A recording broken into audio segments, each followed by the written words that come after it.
Okey guys, Assalamualaikum. Selamat pagi, petang dan malam semua.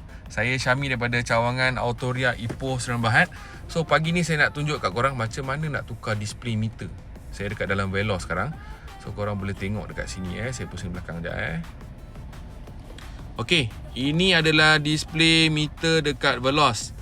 Jadi cara nak tukarkan display ni, sekejap korang tengok Saya pergi cari setting kat meter ni.